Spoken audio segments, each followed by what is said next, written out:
जय श्री कृष्णा। दोस्तों, एक चिड़िया की 3 बातें अगर आपने याद कर ली तो कभी मुसीबत में नहीं पड़ोगे। दोस्तों, आज की कहानी बहुत ही ज्ञानवर्धक है। दोस्तों, आपसे विनती है कि वीडियो को पूरा अवश्य देखें। सावन का महीना था, भयंकर बारिश हो रही थी। आसमान में काले काले बादल छा रहे थे। ऐसा लग रहा था कि बारिश के साथ ओले भी पड़ेंगे। सूर्यास्त हो चुके थे।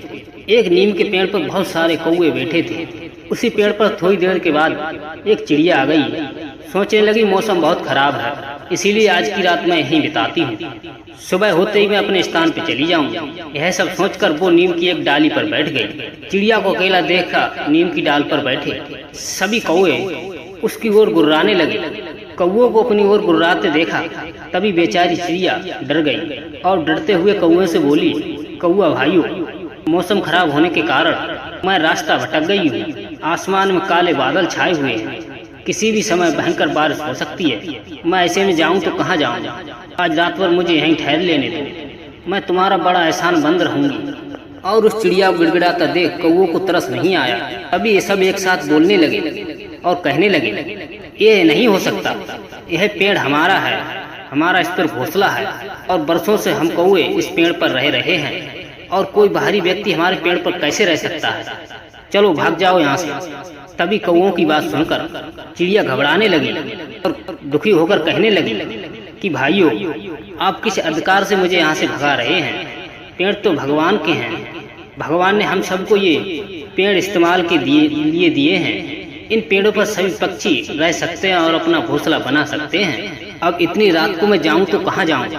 भारी बारिश भी होने वाली है। मैं बहुत ही छोटी सी चिड़िया हूँ। भाइयों, मुझ पर दया करो, मुझे आज की रात यहीं ठहर लेने दो।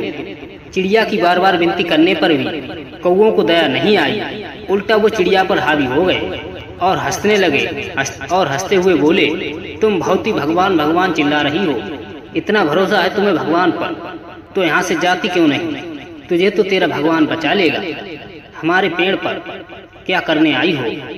यदि तू यहाँ से नहीं गई तो हम सब तुझे मिलकर मार देंगे। यह सब कहकर सभी कौवे उस छोटी चिड़िया पर टूट पड़े और मारने लगे। सभी कौवा काँव काँव करते हुए। तभी वो बेचारी लाचार चिड़िया वहाँ से जान बचाकर भाग निकली। रात्रि में जाकर डरी हुई वो चिड़िया एक आम के वृक्ष पर बैठ गई और रात्रि में भयंकर आंधी के साथ ओले भी पड़ने लगे और ओलों की चोट से सभी कौवे घायल हो गए और सभी जमीन पर गिर पड़े। बहुत से कौवे चुटैल हो गए और बहुत से मर भी गए। उधर वो चिड़िया जिस आम के पेड़ पर बैठी थी, उसकी एक मोटी सी डाल आंधी में टूटकर गिर पड़ी। टूटी ही डाली के नीचे एक घर सा बन गया था और वो चिड़िया उसी के नीचे बैठ गई और भांतों से ना हवा लगी और ना ही बारिश से भीगी। पूरी रात चिड़िया आनंद से बैठी रही। तभी सवेरा होते ही चिड़िया अपने घर से निकलकर बाहर आई। तभी उसने देखा उसी नीम के पेड़ पर जो कौवे बैठे थे, वो सभी कौवे नीचे मरे पड़े थे और बहुत से घायल अवस्था में भी थे और वो चिल्ला रहे थे। नीम का पेड़ भी आंधी से टूट गया था। चिड़िया को एकदम सुरक्षित हंसते मुस्कुराते देखकर तभी सभी घायल कौवे कहने लगे, अरे चिड़िया बहन, तुम रात भर कहाँ ठहरी रही? तुम पर तो ओलों का कोई भी प्रकोप नहीं था, तुम्हें किसने बचा लिया?